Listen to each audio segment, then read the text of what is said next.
Lee, before we get into the real nitty-gritty, I suppose every supporter following Crawley's under this week is wondering what the treatment room's like. Can you bring them up to date with what you've got? Yeah, as always, the last few weeks it's a busy one. In truth be told, Graham, we won't know for a few days exactly where the players are. Mattis, Lewis Billington, Longy, Ed Turns, Connor Thomas. We won't know for a few days. It would be very unlikely if all them players and 5 players are going to be available to be in the squad on Monday, but we'll give them every opportunity because they'll be desperate to play in it. They're obviously good players and we want them in and around the team. We just mentioned one of those players, and good news for the football club, good news for you, and good news for the individual as well. And Connor Thomas signs a new 2-year extension of his contract. Yeah, absolutely delighted for Connor to commit to the football club for another 2 years. I think he's been a real asset for us. I think everyone can see what he brings to the team and how we miss him when he's not in the team. And it's not only that, it's the environment we're trying to create at the football club he's been a big part of. I love his professionalism. I've said it before, if the younger players don't want to watch how he goes about his business, then they're daft. But really, really pleased. Connor was excellent, and his agent in getting it done. Literally a conversation one day and it was agreed the day after, so really delighted to have Connor in. He's got some good football ahead of him, a really good age still, 29, 30, so he's got some really good years ahead of him. Well, you're getting ready now for that two-legged semi-final. How proud are you over 46 games that what your team's achieved so far? Yeah, we're extremely proud of the players, a really young bunch. I think the third youngest in the league, second youngest at times in the league, so we're extremely proud. I think it's been a really good campaign. I think they can see the progress we've made. Like that, I've just commented before, at the start of the season you're unsure. It's a new team put together. After one of the pre-season games, we're going to have a chance here with these players, and they've proved us right. And all the credit needs to go to the players because they've been superb.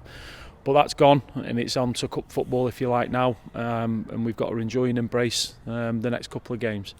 You've defied the odds. You know what football's like. Through the summer, everybody's tipping this, tipping that, tipping the other. But you defied those odds over the period of time that you've played all these games. On that person, though, how satisfied? What satisfaction has he given you?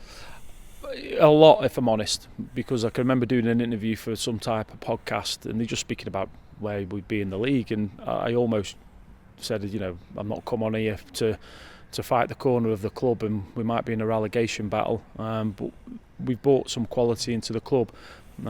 We had some quality within the team anyway. They just got a little bit older.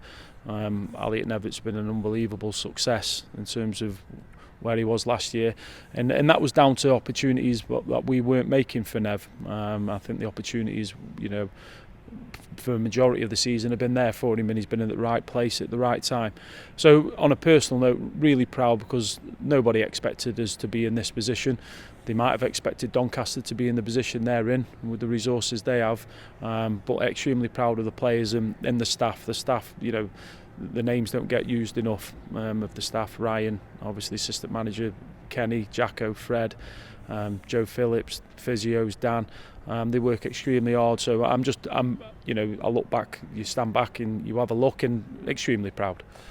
As a player, you sampled the playoffs on a few occasions. Are they different than normal league fixtures?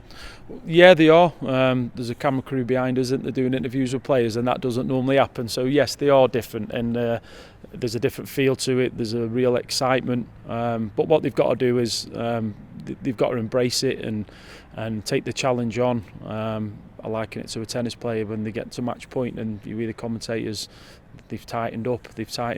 We can't do that. Don't let this occasion pass you by. Make sure you enjoy every moment of it. Do you call on that in your build-up? You've been involved, Kenny Lunt's been involved, and you've got a few players who've also sampled playoff semi-finals and finals, but you've also got a big core of players who've never seen anything like this.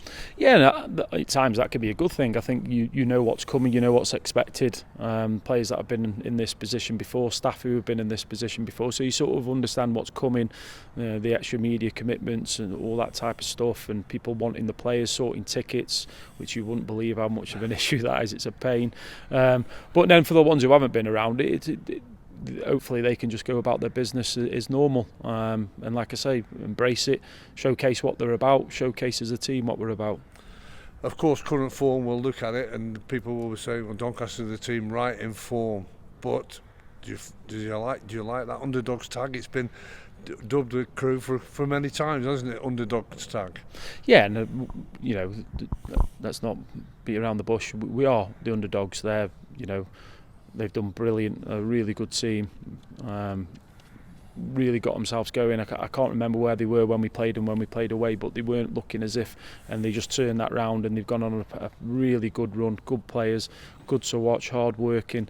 That makes them the favourites. But we're into cup football now.